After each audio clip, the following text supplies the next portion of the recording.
음.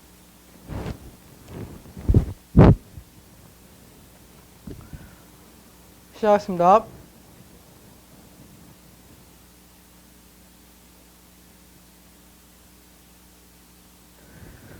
안녕하십니까. 더 배운 GSAT 2회 모의고사 상식 김성태입니다. 이제 마지막 시간이네요. 이제 요 수업 마무리하고 이제 여러분이 공부할 것만 남아있네요. 그쵸? 그래서 미리 말씀드릴게요. 어차피 끝날 때쯤에 여러분 제 말 안 들으시잖아요. 그죠? 그래서 미리 말씀드리면은 이제 오늘 이게 배운 내용들 이게 보시면서 이제 혼자서 잘 모르겠는 부분 좀 찾아보시고 진짜로 잘 모르겠다 이러시면 질문하시고 그런 식으로 하시면서 마무리하시면 좋을 것 같습니다. 그래서 그냥 답만 맞추는 게 중요하지 않다라고 아까도 처음부터 말씀드렸죠. 그죠? 답을 맞추는 게 중요한 게 아니라 이 답을 찾아가는 과정, 그리고 이 문제와 파생해서 어떤 문제들이 나올 수 있을까, 이런 것들을 조금씩 생각하시면서 공부하시면 좋을 것 같습니다. 35번 문제부터 시작하겠습니다. 다음에서 설명하는 용어는 이렇게 되어 있죠. 사람은 출생부터 사망까지 일생 동안 연령에 따른 정신과정과 행동상 변화를 다루는 심리학의 한 분과래요. 출생부터 사망까지 인간은 어떻게 발달하는가? 발달 심리학에 대한 이야기입니다. 되시죠? 그쵸? 답은 3번이고요. 개인의 일생의 지적, 정서적, 사회적 과정의 전개에 관심을 두고요. 발달 원리는 신체적, 지적 변화가 급속히 이루어지고 행동 유형이 형성되는 생후 20세까지의 시기에 적용이 됩니다. 그래서 정체성, 인간관계, 창의력 등의 삶의 중요한 세 영역으로 보고 있죠. 이거 발달 심리학의 대가가 피아제라든가 프로이드 이런 사람들이 발달 심리학의 대가였죠. 그렇게 보시면 되겠고요. 기능적 행동평가 전혀 관계없고요. 행동 심리학은 어떤 행동을 해요. 그렇죠? 그 행동을 하는 이유가 무엇일까? 그거를 찾아낸 다음에 그 행동을 수정하는 것. 그런 것들이 행동 심리학이고요. 다중지능 이론 같은 경우는 가드너가 이제 고안한 지능 이론입니다. 지능 이론이고요. 여러 가지 이제 지능의 형태가 있는데요. 그 형태 중에 하나 특별한 게 있고 그 특별한 거를 발달시켜서 다른 것도 함께 발달시킬 수 있다. 이런 이론입니다. 심리 언어학, 심리적인 거를 이제 파악하기 위한 그런 언어를 배우는 과정입니다. 몰라도 되고요. 그렇죠? 답은 3번입니다. 발달 심리학이고요. 다중지능이론 같은 경우는 최근에 지능이론에서 굉장히 강조되고 있는 부분이니까요. 다중지능이론 정도는 조금 기억해 두시면 좋아요. 제가 방금 짧게는 설명해 드렸죠. 가드너라고 하는 사람이랑 같이 분명히 말씀드렸습니다. 넘어갈게요. 36번 보겠습니다. 다음에서 설명하는 군사시설은 이렇게 되어 있죠. 대한민국 육군 최대의 군사교육 시설이고요. 상무대네요. 네, 군대 갔다 오신 분들 대부분 다 아실 텐데요. 보병, 포병, 기계와 화학, 공병 등 모두 5개의 병과 학교를 총칭하는 개념이기도 합니다. 육군에는 1949년 세워진 육군 보병학교 등 각 학교들의 별도의 기관으로 교육을 실시하고 있었는데 유승만 대통령이 1952년 1월 이들의 교육기관을 통합해서 정식 출범했습니다. 상무대입니다. 답은 1번이네요. 37번 볼게요. 명왕성이 태양계에서 9번째 행성이었어요. 근데 거기서 제외됩니다. 안타까운 일이죠. 그렇죠? 명왕성 입장에서는 굉장히 기분 나쁠 수도 있는데 어쨌든 제외됐어요. 그렇죠? 왜 제외됐을까요? 이유가 있어야 될 거 아니야. 1번, 태양과의 거리가 1광년이 넘기 때문에 1광년은 우리도 넘어요. 1광년은 우리도 넘어요. 그죠? 어쨌든 전혀 안 되고요. 그죠? 2번, 궤도 주변에서 지배적인 천체가 아니었기 때문에 이게 맞습니다. 궤도 주변에서 이게 천체가 그 궤도를 이제 주관하는 그런 이제 천체여야 되는데 그렇지 못했어요. 그래서 여기서 빠진 거죠. 그렇죠? 너는 급이 안 돼. 이렇게 된 거예요. 급이 안 돼. 지구에서 관측이 힘들기 때문에 관측이 힘든데 도대체 어떻게 알아요? 예, 그렇죠? 분명히 우리는 관측은 하고 있었습니다. 달의 반지름보다 작기 때문에 말이 안 되죠. 그죠? 달의 반지름보다 훨씬 큽니다. 예. 해왕성과 전혀 다른 궤도를 돌기 때문에 관계 없는 얘기입니다. 관계 없는 얘기예요. 넘어가겠습니다. 38번. 다음에서 설명하는 사건은 돼 있죠. 신라에서 681년 소판 파진찬 대하찬 등과 함께 모반에 꾀하다가 발각돼서 처형된 사건으로 발각돼서 처형됐죠. 신라 왕권이 전제되는 과정에서 나타난 중요한 사건이에요. 그리고 옆에 신문왕 별표 치셔야죠. 그렇죠? 신문왕 때 일어났던 진골귀족의 반란, 흠도리의 난이네요. 그렇죠? 김흠돌의 난입니다. 그렇죠? 망이망소의 난은 고려시대죠. 고려시대에 일어났던 난이고요. 장보고의 난은 죄송합니다. 그 신라 후기죠. 그렇죠? 신라 말에 일어났던 반란이고요.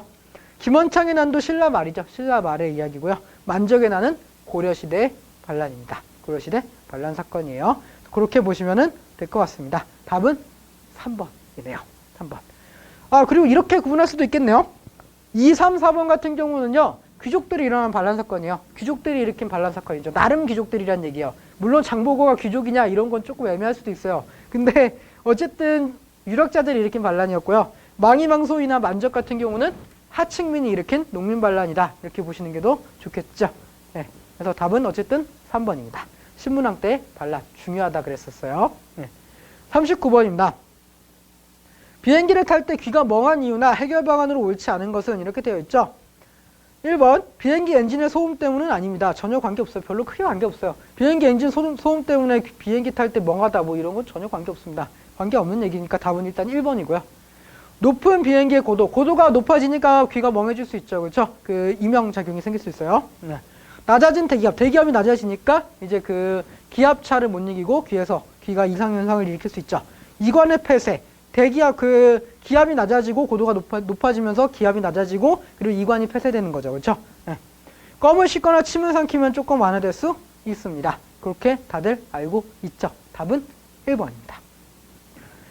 40번 볼게요. 다음에서 설명하는 인물을 골라라 이렇게 되어 있죠. 그는 도쿄에서 팔다리가 없는 장애인으로 태어났다. 요즘 핫이슈가 되고 있는 인물이네요. 요즘 핫이슈가 되고 있는 인물이고요. 좀 볼게요. 좀 더. 그러나 본인의 각별한 노력과 주위 사람들의 응원을 받아서요. 비장애인과 똑같은 교육과정을 밟고 일본의 명문 와세다 대학 정치학과를 졸업하였어요. 1998년 태어나면서부터 열정적인 대학 시절까지 담은 그의 자서전 우체불만족이 일본에서 발간되었고요. 이 우체불만족의 저자, 주인공 오토다케 히로타다. 그죠? 오토다케 히로타다 이분이고요. 1번이 정답이고요. 이분이 요즘 굉장히 핫이슈죠. 뭘로 핫이슈죠? 불륜 사건으로 굉장히 핫이슈입니다.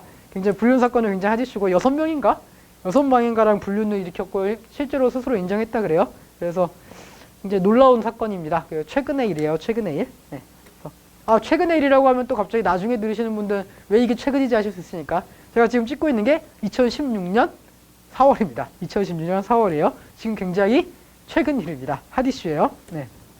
오에 겐자부로라든가 가와바타 야스나리나 무라카마 하루키 같은 경우는요 소설가예요. 다 소설가고요.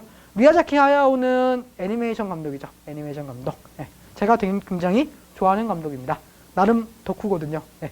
이거 덕후거든요. 혹시 덕후분 있으시면은 네, 개인적으로 연락하십시오. 네. 알겠습니다. 넘어갈게요. 41번. 하늘이 파란 이유와 관계없는 것은 이렇게 되어 있죠. 하늘은 왜 파랄까? 이거에 대한 이야기네요. 햇빛이 원인이다. 맞습니다. 빛을 우리가 보고 있는 게 파란색을 많이 보고 있는 것 뿐이죠. 그렇죠? 그런 거예요. 2번, 빛의 분산과 관계 있다. 맞습니다. 빛을 분산하다가 이제 그 파란색 쪽으로 이렇게 튕기는 거죠. 그렇죠? 그러면서 우리가 파란색을 보게 되는 거예요. 빛의 산란과 관계 있다. 비슷한 얘기요. 맞아요. 그렇죠? 맞는 얘기죠. 2번하고 3번은 거의 비슷한 얘기입니다. 맞고요. 햇빛이 공기를 통과할 때 공기 분자와 충돌해서 파란색으로 보이는 거 맞죠? 그렇죠? 그 충돌하면서 그 튕겨 나오는 거 우리가 보는 거예요. 그렇죠? 그래서 맞고요. 햇빛은 주로 대부분 파란색 스펙트럼으로 이루어져 있다. 설마 5번이 맞다고 하시는 분은 초등교육이 죄송합니다. 이 정도까지는 얘기하지 않을게요. 그죠? 햇빛은 무지개 색이죠. 그렇죠? 그 중에서 이제 그 뭔가 흡수되고 흡수되지 못하고 나온 걸 우리가 보는 거죠. 그렇죠? 그래서 답은 5번입니다. 답은 5번이죠. 42번이요. 아래에서 설명하는 용어를 고르시오. 이렇게 되어 있죠. 어떤 문제를 해결하기 위해 명확하게 정의된 유한계의 규칙과 절차의 모임이고요. 명확히 정의된 한정된 개수의 규제나 명령의 집합이며 명령의 집합이래요. 더 규칙을 적용하면서 문제를 해결한다고 하는 겁니다. 그렇죠? 컴퓨터의 기본 원리네요. 그렇죠? 알고리즘이죠. 알고리즘. 그렇죠? 알고리즘 수학에서도 배우지만 기본적으로 컴퓨터에서 알고리즘이 굉장히 중요하게 다뤄지거든요. 그래서 알고리즘이 이런 의미다. 그러니까 무슨 규칙에 따라서 그걸 따라가다 보면은 연산작용을 해서 답을 내는 거. 그렇죠? 그런 게 알고리즘이에요. 스텝백은요. 뒤로 물러선다 이런 뜻이거든요. 뒤로 물러선다. 그래서 뭔가 문제를 해결하기 위해서 뒤로 물러서는 거. 그런 걸 대부분 다 스텝백 이렇게 생각하시면 되겠고요. 파이어 투 와이어는 인터페이스, 대용량 데이터를 전송하기 위한 인터페이스 뭐 이런 거라고 생각하시면 될 것 같고요. 플로우 랭귀지는 프로그래밍 언어 중 하나입니다. 프로그래밍 언어 중에 하나예요. FILO 같은 경우는요. 아까 그 선입 후출이에요. 먼저 들어온 게 나중에 나간다는 얘기인데요. 아까 FIFO랑 좀 다른 얘기죠. 그렇죠? 네. 하여튼 보겠습니다. FIFO가 아까 뭐라고 했어요? 선입 선출이죠. 선입 선출. FILO는 선입 후출이라고요. 그죠? 네. 잘 기억이 안 나시면요. 1회 모의고사를 보고 오세요. 1회 모의고사를 보고 오시면 됩니다. 43번. 조선시대 이항법에 대한 설명이 잘못된 것 이렇게 되어 있죠? 1번 볼게요. 직파법에 비해 생산량은 오히려 줄어들었다. 그럼 도대체 이항법을 왜 해요? 그죠? 그죠? 생산량이 크게 늘어납니다. 굉장히 크게 늘어나요. 그리고 벼와 보리의 이모작이 가능해지면서 실제로 그 식량 활동에 굉장히 큰 그 도움을 주었죠. 그렇죠? 그래서 1번은 틀렸어요. 1번은 직파법보다 훨씬 더 많은 생산량을 가질 수 있었고요. 6, 7월에 가뭄이 들면 노농사는 끝입니다. 끝이에요. 6, 7월에 가뭄이 들어서 물을 못 대면요. 그 농사가 완전 끝나요. 흉년 수준이 아니에요. 그냥 망해요. 그냥 망해요. 그죠? 그래서 그런 단점이 있었고요. 조선 후기에 들어서 전국에 널리 보급된 거 맞습니다. 조선 후기에 저수지나 보 같은 거를 보급하게 된 거예요. 조선 후기에 이항법을 보급한 이유는 임진왜란과 관련 있습니다. 임진왜란 때 그 농토가 초토화되면서요. 사람들이 먹고 살기 힘들어지니까 살궁리를 모색한 거죠. 네. 그래서 어쨌든 그렇고요. 4번. 벼와 보리의 이모작을 가능하게 만들었다. 방금 얘기했죠. 그렇죠? 가능하게 되면서 식량 사정이 굉장히 좋아졌다. 특히나 보리 같은 경우는 세금의 대상이 아니었거든요. 그래서 보리는 재배한 다음에 자기가 먹으면 되니까. 있고요. 곡물 생산을 크게 늘린 거 맞습니다. 노동력도 굉장히 감소했어요. 네, 여기 안 나와 있지만 체크하시고 기억하시면 좋겠습니다. 됐죠? 네. 44번. 다음 정책을 시행한 정부는 이렇게 나와 있죠. 정부는 국가교육과학기술자문위원회를 주재하고요. 경제위기 이후에 세계 여러 나라들의 국가 서열이 바뀔 것이며 재편될 세계 질서 속에서 미래를 개척하기 위해선 교육과 과학이 함께 살아야 한다며 이와 같이 이야기를 합니다. 또 이를 위해서 내년 예산 가운데 과학 분야를 가장 많이 늘렸다며 임기 말까지 R&D 예산을 전체 예산 대비 세계 최고 수준으로 끌어올리겠다고 약속을 합니다. 청와대 대변인은 수월성 교육을 포기할 수 없다는 대통령의 언급은 뛰어난 과학자 배출을 위한 영재교육을 포기할 수 없다는 의미라면서 요즘 논란이 되고 있는 외국어고 문제와는 전혀 관련이 없다고 설명을 했죠. 그렇죠? 바로 이 사람은 이명박 대통령입니다. 그렇죠? 이명박 정부 때 이야기가 되겠네요. 물론 우리나라 IT 산업이 갑자기 급속도하게 발전한 거는 김대중 정부 때요. 김대중 정부 때 발달했던 IT 산업이 그 뒤에 눈에 띄게 발전하지 못하고 있는 게 좀 안타깝긴 한데요. 어쨌든 이명박 정부도 이 과학기술과 관련한 내용을 조금 집중한 거는 맞습니다. 뭐 사실은 사실이라고 인정을 해야죠. 그죠? 맞는 얘기입니다. 답은 5번이고요. 답은 5번이고요. 45번 보겠습니다. 다음 중 환경오염의 주요 물질을 물어보고 있죠. 그렇죠? 환경오염의 주요 물질인데 이산화황. 이건 일단 맞죠. 이산화황이 물질이 이게 탈 때 발생하는 건데 그게 타면서 환경오염을 유발하는 거죠. 그렇죠? 그래서 이산화황이 굉장히 중요한 환경오염 물질입니다. 수소는 관계없죠. 수소는 폭탄 만들 때 쓰는 거긴 한데 환경오염과 크게 관련이 없어요. 피톤치드 별로 관계없습니다. 그건 관계없고요. 산소가 환경오염을 유발한다 그러면 우리 다 죽어야죠. 그죠? 저희가 큰일 납니다. 안 돼요. 오존은 환경오염과 관련 없고요. 환경오염의 피해자라고 할 수 있겠죠. 그죠? 그러면은 답은 1번입니다. 1번 보시면 되겠고요. 넘어갈게요. 거의 끝나가네요. 되게 아쉽습니다. 네. 저는 되게 아쉬워요. 그렇죠? 이렇게 끝나는 게 되게 아쉽더라고요. 좀 오래 봤으면 좋겠는데 오래 보면은 여러분한테는 비극이죠. 그렇죠? 빨리 하고 끝내야 되는 거 아닙니까? 빨리 하고 끝내셔야죠. 그렇죠? 뭐 저랑 또 보고 싶으셔서 일부러 떨어지고 다시 오시는 분 절대 없길 바랍니다. 그러지 말기 바래요. 당연히 그러면 안 돼요. 그죠? 네. 46번 보겠습니다. 다음 종목과 관련 없는 인물 이렇게 돼 있죠? 피겨용 스케이트는 스피드용과 같이 날이 길지 않으나 회전을 자유로이 할 수 있게 빙면에 접하는 부분의 양 끝이 위로 약간 휘어져 있대요. 그래서 피겨 스케이팅 얘기인가요? 피겨 스케이팅에서 여자 선수는 스커트, 남자 선수는 긴 바지를 반드시 입어야 되고요. 꼭 끼는 옷이나 소매가 없는 상의는 허용되지 않습니다. 또한 장신구나 소품도 허용되지 않아요. 그냥 피겨 스케이트에 대한 얘기네요. 그렇죠? 그래서 피겨 스케이트와 관련 없는 인물 안도미키, 일본의 피겨 선수입니다. 맞고요. 김연아, 피겨 선수예요. 설마 모르시는 분 없겠죠. 그렇죠? 김연아를 모르신다. 국적 인증하세요. 설마 김연아가 피겨 선수인 줄 모른다면 국적 인증하셔야죠. 그렇죠? 꼭 자기가 대한민국 사람이란 걸 인증해서 저한테 메일로 보내시기 바랍니다. 안녕하세요. 네. 3번 나디아 코마네치. 코마네치는 체조 선수입니다. 체조 선수예요. 손현재 씨와 같은 거죠. 체조 선수. 조애니 로젠트 피겨 선수 맞습니다. 피겨 선수고요. 아델리나 소트니코바는 이제 러시아의 피겨 선수 맞죠, 그렇죠? 피겨 선수 맞습니다. 보시면 되겠고요. 47번 보겠습니다. 47번. 다음 표를 통해서 알 수 있는 신라서의 모습으로 바르지 못한 것은 이렇게 되어 있죠. 이 표는 뭐에 대한 얘기죠? 신라의 골품제에 대한 얘기죠. 워낙 친절하시네요. 밑에 신라의 골품제라고까지 써주셨어요. 그래서 이것이 의미하는 바는 무엇이냐? 진골은 어디까지 올라갈 수 있다는 거예요? 이벌창까지 올라갔다고 갈 수 있다라고 하는 거고요. 육도품은 아찬, 오두품은 대나마, 사두품은 대사까지 올라갈 수 있다는 거죠. 즉 신분에 따라서 올라갈 수 있는 지위에 한계가 있다라고 하는 겁니다. 그래서 신분제 그리고 고대에 있었던 이제 신분제에 관련된 내용이다 이렇게 보시면 될 것 같아요. 1번 보겠습니다. 타고난 신분에 대한 관등 승진의 상한선이 정해져 있었죠. 그렇죠? 진골은 이벌참 최고 관등까지 올라갈 수 있었고요. 그 밑으로 한 등급씩 내려갑니다. 그렇죠? 그래서 육두품은 아창까지, 오두품은 대나마까지 뭐 이런 식으로 가게 되는 거죠. 육두품은 자색 관복을 입을 수 없었다. 자색 관복을 입으려면 최소 대하찬 이상이어야 돼요. 보시면 아시죠? 그렇죠? 자료만 보시면 돼요. 대하찬 이상이어야 자색 관복을 입을 수 있는데요.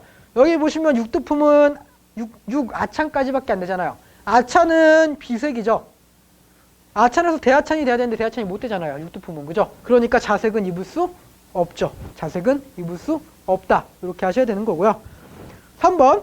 대부분의 사람은 이 제도에 불만을 품지 않고 만족하였다. 아닌데요. 여러분이라면 불만이 없을까요? 물론 여러분 불만 없을 수 있죠. 어떤 경우에? 진골귀족이면은. 하지만 여러분 대부분 진골귀족 아니지 않습니까? 사실 귀족이 아닐 수도 있어요. 여러분 귀족이 아닐 가능성이 훨씬 높습니다. 무슨 귀족이에요, 귀족은. 그잖아요, 그죠? 당연히 불만이 많을 수밖에 없죠. 내가 그렇게 모자른 게 아닌데 내 능력은 훨씬 뛰어난데, 그렇죠? 내 출신 때문에 올라가지 못한다. 일정 이상 올라가지 못한다. 불만이 가질 수밖에 없죠. 특히나 이 중에 가장 불만이 많은 거는 육두품이었죠. 육두품. 육두품이 왜 가장 불만이 많죠? 2등이니까 그래요. 2등이니까 그렇다고요. 제가 항상 하는 얘기가 있습니다. 전교 1등한테 전교 1등을 질투하는 건 전교 꼴등이 아니에요. 전교 꼴등은 어차피 나랑 전혀 다른 인생을 살 사람들이기 때문에 전교 1등을 질투하지 않습니다. 전교 2등은 아니죠. 전교 2등은 마음속으로 생각하는 거죠. 저 새끼만 없으면 하죠. 그죠? 육두품도 마찬가지예요. 육두품도 저 새끼 그죠? 쟤만 없으면 되는데 제가 있으니까 문제가 되는 거 아니에요. 그렇죠? 그래서 육두품이 특히나 불만이 많았고요. 그 밑에 사람들도 충분히 불만이 많이 있었습니다. 그래서 답은 3번이고요. 오두품은 식관등인 대나마까지만 승진할 수 있었다. 대나마까지 승진할 수 있죠. 그렇죠? 이거 보시면 표만 보시면 됩니다. 네, 맞고요. 개인의 정치활동 범위를 제한한 것. 지금 이것만 보시면 아시죠? 그렇죠? 관직 자체를 할 상한선이 있다고 하는 거는 일정 이상의 그 정치 관여는 진골귀족만이 할 수 있다 이런 얘기 아닙니까? 그죠? 그래서 5번도 맞는 얘기고요. 여기서 또 하나. 골품제도는 그 관직의 상한선만 규정한 것이다. 맞을까요? 틀릴까요? 틀립니다. 관직의 상한선뿐만 아니라 기본 생활 풍습 같은 것도 굉장히 많이 규제를 해요. 그래서 뭐 집의 크기라든가 집에 들어갈 수 있는 뭐 액세서리, 장신구 이런 것들, 그런 것들까지 규제를 하기 때문에 굉장히 강력한 신분제였다. 이렇게 생각을 하셔야 됩니다. 그래서 답은 3번 하시면 되겠네요. 48번 보겠습니다. 다음 사건과 관련된 지역은 이렇게 되어 있죠. 대한민국 해군은 북한 경비정으로부터 기습 공격을 받은 참수리급 고속정 357호가 침몰되고, 잠깐만요. 이거 하기 전에요. 조금만 볼게요. 아까 방금 신문제 얘기했죠? 골품제. 골품제 얘기했는데 제가 이 얘기 하려고 했다가 깜빡했네. 그 골품제가 나오면은요, 골품제랑 비교해서 나올 수 있는 신문제가 하나 있어요. 뭐가 나올 수 있을까요? 인도의 신문제인 카스트 제도가 있죠. 그렇죠? 카스트 제도랑 그 골품제를 비교하는 문제가 좀 나올 수 있어요. 카스트 제도랑 골품제 중에 어느 쪽이 조금 더 강력한 신분제도였을까요? 카스트 제도입니다. 카스트 제도가 조금 더 강력한 신분제도였고요. 정확히 얘기하면 골품제 같은 경우는 귀족들의 등급을 정한 거예요. 귀족들의 등급을 정한 거고, 카스트 제도 같은 경우는 그 모든 신분의 등급을 정한 거예요. 그래서 브라만, 바이샤, 크샤트리아 이렇게 그렇게 브라만, 크샤트리아, 바이샤, 수드라 이런 식으로 이제 구분을 한 거죠. 그거는 그래서 수드라가 일반적으로 평민 이하의 대우를 받는 사람들이라는 얘기잖아요. 그렇죠? 그래서 여기 골품제도에 들어간 사람들은요 모두 귀족이에요. 모두 귀족이고 귀족들의 그 신분을 구분한 거고요. 그 카스트 제도 같은 경우는 이제 전 국민의 신분을 구분한 거 이렇게 구분하시면 되겠습니다. 이렇게 되면 될 것 같아요. 48번 다시 갈게요. 다음 사건과 관련된 지역은 이렇게 되어 있죠. 대한민국 해군은요 북한 경비정으로 기습공격을 받은 참수리급 고속정 357호가 침몰되고 정장인 윤영화 소령을 비롯해 한상국, 조천영, 황도연, 서우원 중사, 박동현 병장 등 6명의 전사자와 18명의 부상자가 나왔습니다. 연평해전에 대한 얘기인데요. 연평해전. 그렇죠? 윤영화 소령만 봐도 연평해전이라는 걸 알 수 있을 것 같고요. 연평해전 최근에 영화도 나왔으니까 영화 같은 거 한번 보시면 좋을 것 같습니다. 그렇죠? 그래서 답은 연평도네요. 연평도. 연평해전이 나오면은 어떤 것도 나올 수 있을까요? 천안함 사건 같은 거 볼 수 있겠죠. 그렇죠? 천안함 사건 북한은 소행이었고 북한은 자기들이 안 했다라고 우기고 있고요. 그렇죠? 그런 것들이 문제에 나올 수도 있겠네요. 그렇죠? 그래서 답은 2번입니다.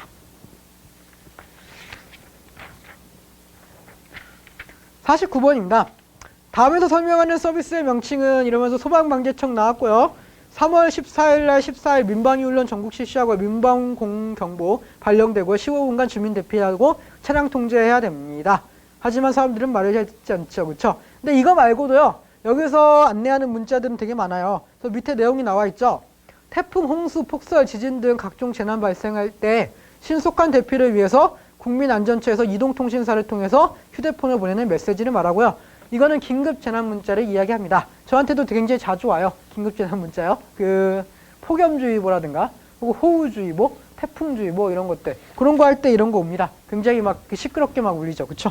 얼마 전 그런 게 조금 폭우가 막 쏟아졌을 때 그럴 때 집에 저는 얌전히 있었는데 거의 이런 거 오더라고요. 그쵸? 와갖고 그때 밑에 꼭 써 있는 게 배를 타지 마십시오. 그쵸? 누가 봐도 타지 않을 것 같은 그런 날씨였는데 어쨌든 뭐 되게 고마웠습니다. 다 아는 걸 알려줘서. 네. 하여튼 긴급재난 문자에 대한 설명입니다. 답은 1번에 되겠네요. 네. 마지막 문제입니다. 마지막 문제. 진짜 아쉽네요. 정말 아쉽습니다. 쉬었다 할까요? 네. 안 되겠죠. 그죠? 쉬었다 안 해요. 50 보겠습니다. 50번. 다음에 설명에 알맞은 기사 제목을 고르시오. 이렇게 되어 있죠. 집단적 자위권 행사와 자위대의 해외 활동의 확대를 담은 법률안이 2016년에 3월 29일 공시를 대기해서 발효됐어요. 그래서 이는 일본이 해외에서도 전쟁을 할 수 있는 보통 국가로 전환하는데 한 걸음 더 나갔었다는 의미고요. 지금까지 일본은 국제 분쟁 해결 수단으로서의 전쟁 포기와 교전권 부정 등 포함한 헌법 구조에 따라서 무력 공격을 받았을 때만 최소한의 방위력을 행사할 수 있는 전수방위를 원칙으로 삼았어요. 그래서 군대 이름이 뭐였죠? 자위대였죠. 스스로를 지키기 위한 군대. 그죠? 그러나 발효된 법률 중 무력 공격 사태법은 타국에 대한 공격이라도 자위대가 무력을 행사할 수 있도록 한 겁니다. 자위대의 무력 행사권을 풀어준 거죠. 그렇죠? 우리나라한테는 굉장한 위기라고 생각하셔야 되고요. 이거에 대한 제목으로서는 1번 자위대의 UN PKO 파병에 대한 법률 통과. 내내 망상하지 마세요. 도대체 이 내용이 이 TKO 파병이 언제 어디 나와 있죠? 없잖아요, 그죠? 없는데 갑자기 뭐 머릿속에 생각하지 마세요. 없어요. 예. 2번 아베 신조의 신동아 공영권에 대한 원칙 천명. 신동아 공영권이라는 얘기 없습니다. 이런 거 전혀 없어요. 자기 자위대의 공격권 이런 거죠, 그렇죠? 3번 자위대의 무력 행사를 위한 안보법 재발효. 맞죠? 안보법을 다시 발효해서 자위대의 무력 행사 이런 것들을 다시 규정하는 거죠, 그렇죠? 그래서 답은 3번이 되겠고요. 영일동맹을 공고히 유지시켜주는 자위대의 역할 확대. 영일동맹 관련된 내용 전혀 없고요. 내용 전혀 없고요. 한반도의 군사계획과 북한 침공을 위한 일본의 군비 확대. 북한 침공을 위한 일본의 군비 확대라고요? 왜요?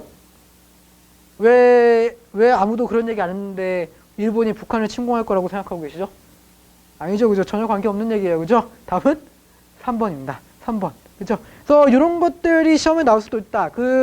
요즘 시사적인 문제들 이런 것들이 좀 시험에 나올 수도 있다라고 하는 생각은 항상 가질 필요가 있습니다. 그러면은 그 자위권과 관련된 내용, 자위대와 관련된 내용이 나왔어요. 그렇죠? 그럼 시사와 관련해서 요거랑 비슷한 문제가 나온다고 하면 어떤 것도 나올 수 있을까요? 위안부 문제가 나올 수 있죠. 그렇죠? 아까 하시마도 제가 냈죠. 그렇죠? 하시마 같은 경우도 지금 현재 그 사회 문제와 관련이 있어요. 그렇죠? 그래서 일본과 우리나라 역사 분쟁 이런 것과 관련이 있기 때문에 하시마도 나올 가능성이 있고요. 그리고 지금 현재 위안부 문제가 굉장히 뜨거운 이슈이기 때문에 위안부 문제가 나올 수도 있겠죠. 그렇죠? 뭐 교과서 문제 같은 게 나올 수도 있고요. 그죠?